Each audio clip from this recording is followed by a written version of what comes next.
This is our lecture video on the presidency of Thomas Jefferson. In this lecture, you will learn about the major domestic and international economic, political, and socio-cultural events of Thomas Jefferson's presidency.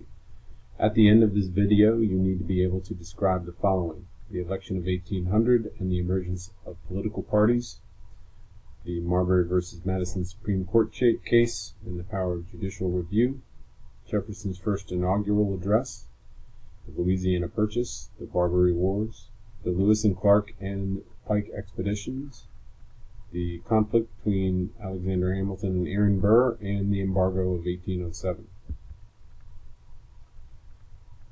At the end of John Adams' presidency, political parties are starting to form in the United States, with the Federalists on one side and the Democratic Republicans on the other. The Federalists were led principally by John Adams and Alexander Hamilton. They advocated for a strong national government. They wanted a powerful president that could maintain security in the country.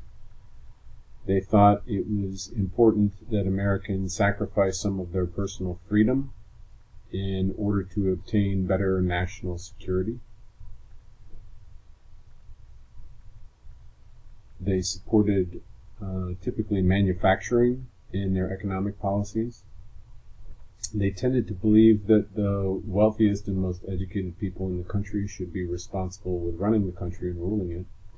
They tended to follow a loose interpretation of the Constitution, where even if the Constitution didn't say that they were allowed to do something, if it implied that they had the power in order to do something, then they believed that it was right.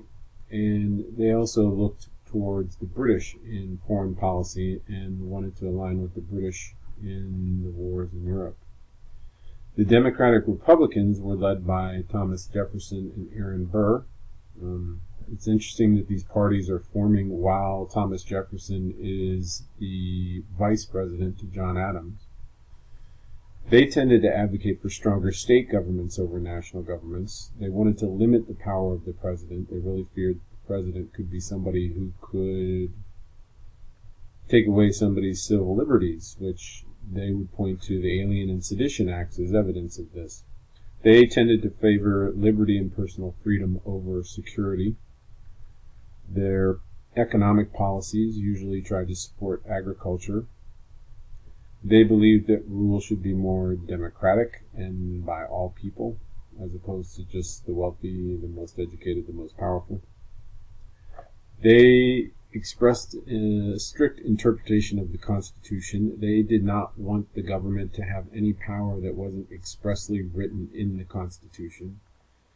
And they also tended to favor an alliance with the French in European affairs. In the election of 1800, we've got four major political candidates, two from each party. John Adams runs as the Federalist candidate. He is the incumbent president at the time. There's another Federalist candidate from South Carolina, Charles Pinckney. Then on the opposite side, in the Democratic Republicans, you have Thomas Jefferson, who at the time was the vice president, and another Democratic Republican from New York named Aaron Burr.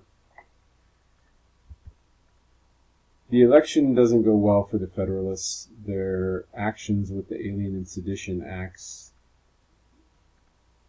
really is what kind of undermines and ruins the party.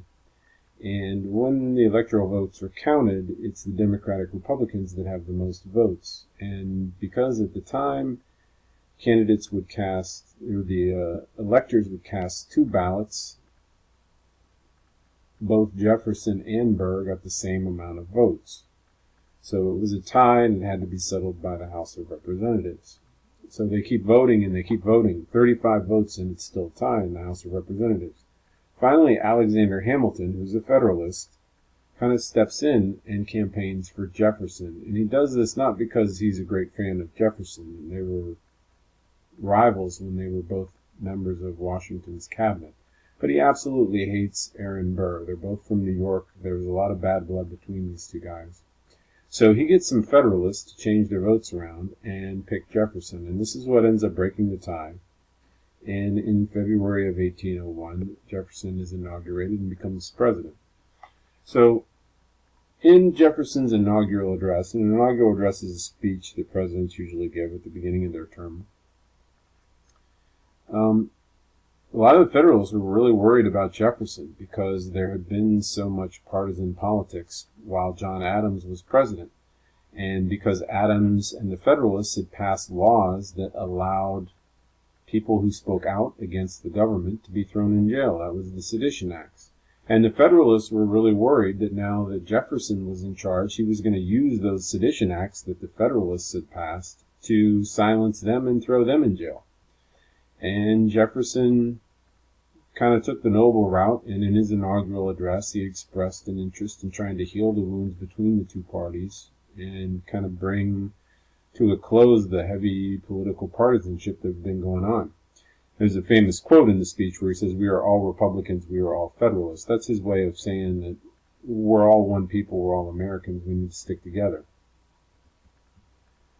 So as president, Jefferson in office is very different from Adams and even Washington before him. He's very casual in his dress and his manner as president, and all of this is about him wanting to seem a little less powerful as president. He was known for answering the door to the White House, sometimes in his slippers. But he was a very capable politician. He was very skilled at using the press to either build support for his policies or crush his political opponents. And he wasn't really a very good speaker. He had kind of a soft voice, but he was an excellent writer. So he would often write letters to express his views on things, and then those would end up getting published in newspapers. And he was a very gifted writer, so he could be very persuasive in his writing. We're going to look at the Judiciary Act of 1801, and we talked about this a little bit in our lecture about John Adams, but I want to make sure that we go over this again because it's something that kind of straddles both administrations. So at the end of Adams' term, after he loses the election, but before Jefferson is nominated, the Federalists all realize that with Adams' loss, their power is going to dwindle in the national government, and that political party wanted to try and keep as much power as possible. So a few weeks before his term ended, Adams and the Federalists in Congress passed an act which allowed them to appoint a bunch of new federal judges. Basically, they expanded the number of judges so that they could fill in all these extra spots with judges that would be favorable to their views. So Adams appoints all these Federalist judges. And this is all done at the very last minute of his presidency, and it becomes nicknamed the Midnight Judges Act because it happens at the last minute. This brings us to the case of Marbury versus Madison. Now, Adams had appointed a Federalist judge named William Marbury. Now, at the time, the normal practice with these appointments was that a commission or notice of the appointment would be delivered to whoever had gotten the appointment. And this was usually done by the Secretary of State.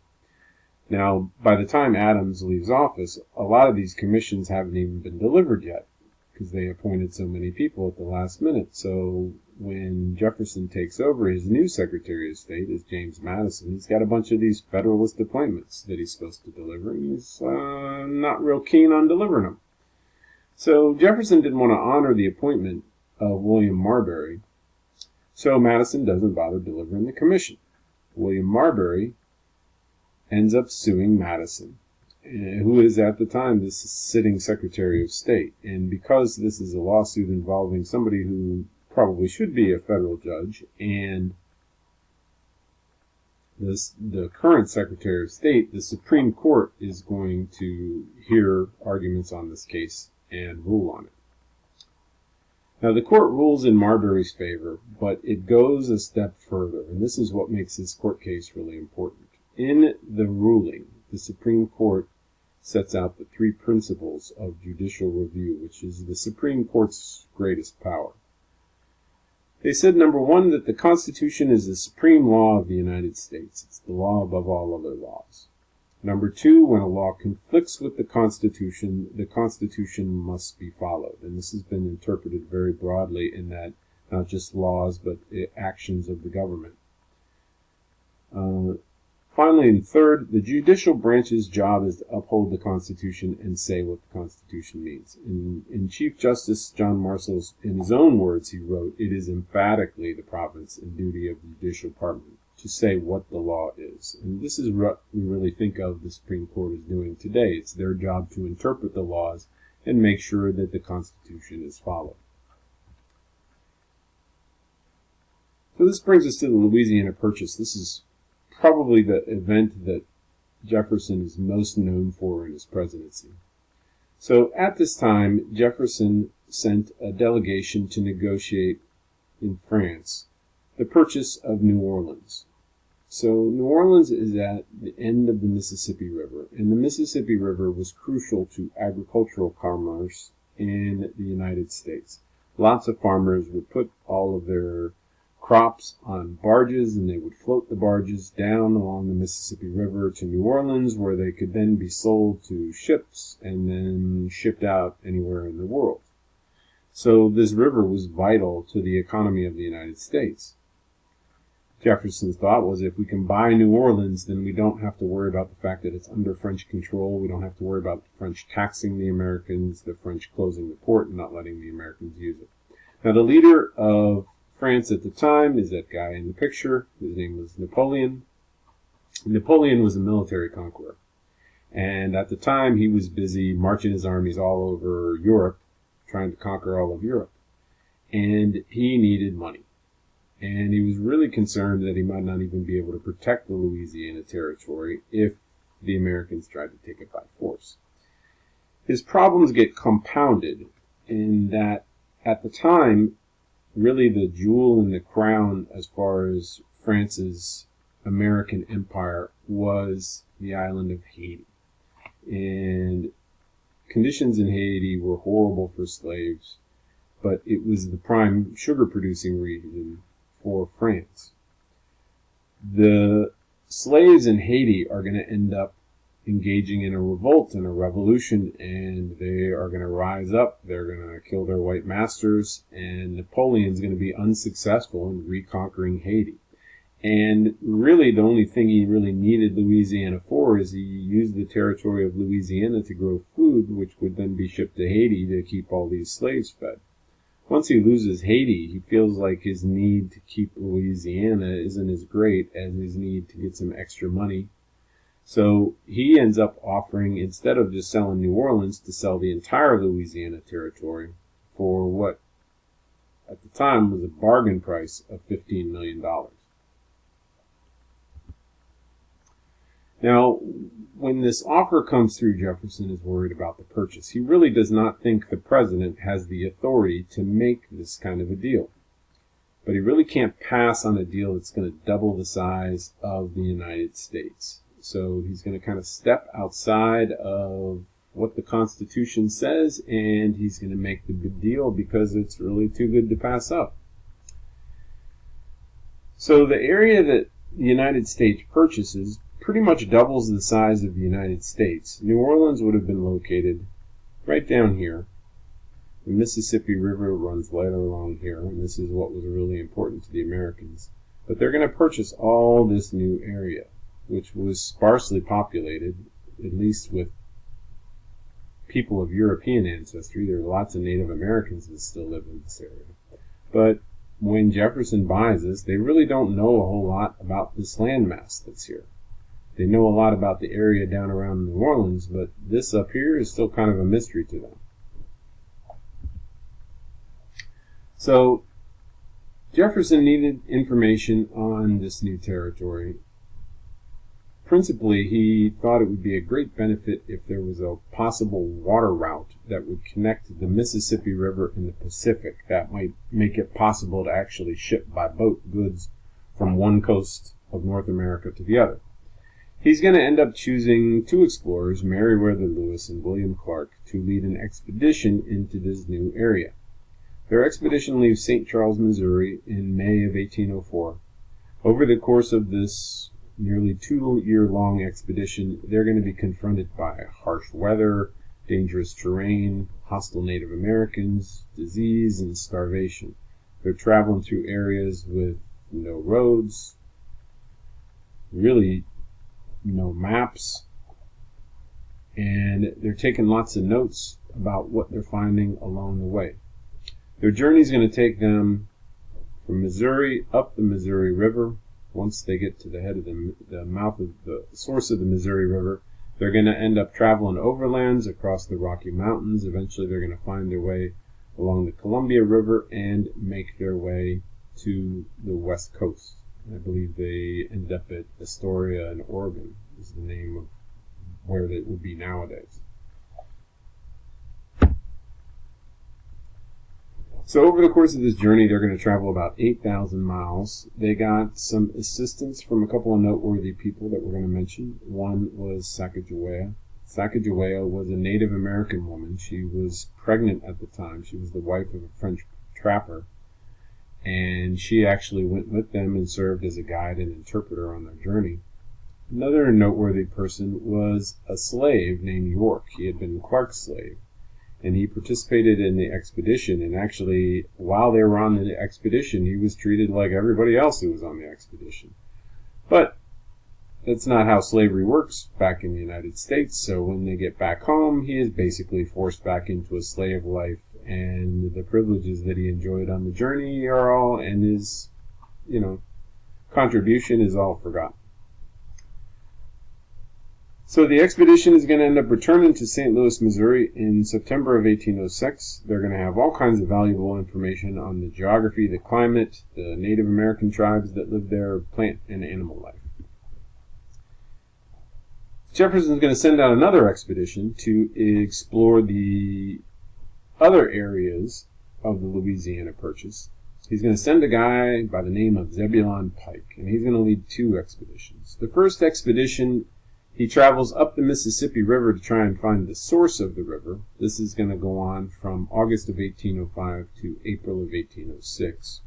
Then he's going to go and explore the southern part of the Louisiana Territory, and then he goes further to investigate some of the Spanish settlements that were in the area that we would think of today as New Mexico. He does this in July of 1806 to July of 1807. At one point, because he's in Spanish territory, he's going to be captured by Spanish officials. Eventually he gets released. And he's going to report back, though, that the Spanish are very weak in their control of the area that we would think of today as the Southwest United States. And this is going to start talk in the United States of maybe trying to annex and take this area for the United States. And that talk is going to continue up until the 1840s, when the United States goes to war with the then newly independent Mexico and takes all that land by force. So here's Pike's two journeys. He leaves from St. Louis on his first expedition to find the source of the Mississippi River. His second expedition is going to take him clear all the way around the Southwest through Colorado, then all the way down into what today would be modern Mexico, and then back through Texas to Louisiana. So during Jefferson's presidency, the United States is going to have its first overseas deployment of troops. And this is going to happen with the Marbury pirates in Tripoli. So the Barbary Coast is the area of North Africa. This is Spain, this is the Atlantic Ocean, this is the Mediterranean. So this area along the northern coast, those were the Barbary Straits. The Barbary states, Algeria, Tripoli. So many of these states, their principal economic activity was piracy. And their pirates would patrol the Mediterranean and the Atlantic, and they would seize ships. Eventually they get to the point where they just start demanding tribute from European nations not to raid their ships. It's kind of like blackmail. And the United States and other European nations had been paying this tribute.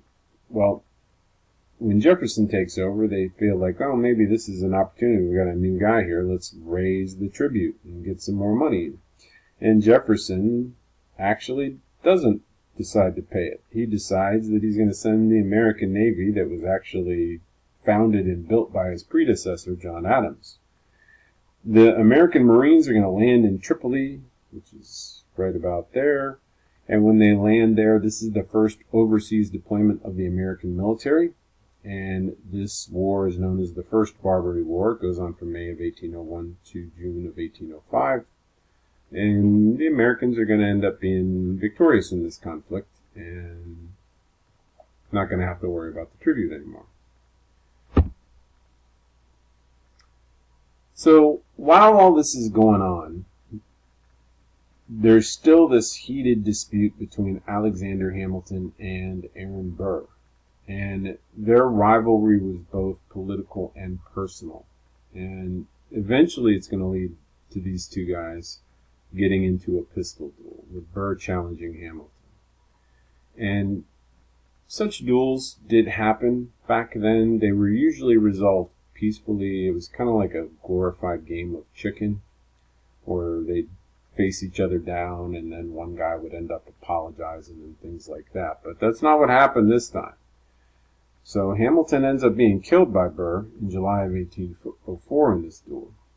Burr ends up getting charged with murder in New York, but he ends up returning to Washington. Now, at the time, he is the current Vice President of the United States. So this is a big legal issue, too, and it's believed that he was immune from prosecution due to his status as the Vice President. So Burr manages to get himself into more trouble. He ends up later concocting this plot to try and seize Louisiana by force and try and establish an empire for himself in Louisiana territory. He's found out. He ends up being put on trial for treason, and then he's acquitted, so they find him not guilty. And then at that point, he flees the country and he goes to live in England and dies in obscurity. So our last big event with Jefferson's presidency is the Embargo of 1807. And this is really, for a presidency that has lots of highlights, this is definitely the low light of his presidency. So, just like always, the British and the French are both at war again, and they're both pressuring the United States to aid them. We heard about this during Washington's presidency, we heard about it during Adams' presidency, and this nonsense is still going on when Jefferson is president. And he kind of wants to follow the same route that Washington did. And which is kind of interesting because this is a guy who was so pro-France throughout Washington's presidency and Adams' presidency, and now all of a sudden he wants to be neutral.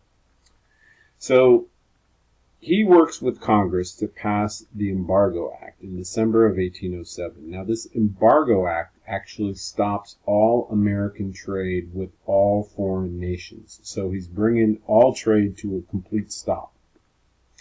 This ends up being a disaster for all areas of the American economy. And then they try and change it and make it just Britain and France, and then that doesn't help. And eventually Jefferson's going to repeal this failed embargo in March of 1809, right before he leaves office. But it really causes an economic nightmare in the United States because, our country has always been kind of built on trade, and especially trade with other countries. And to stop all of it completely, it hurt everybody. It hurt farmers, it hurt manufacturers, it hurt everybody. So it just ended up being a total disaster. So that's probably the big hiccup of his presidency. But otherwise was pretty solid. This is going to conclude our lecture video on Jefferson's presidency.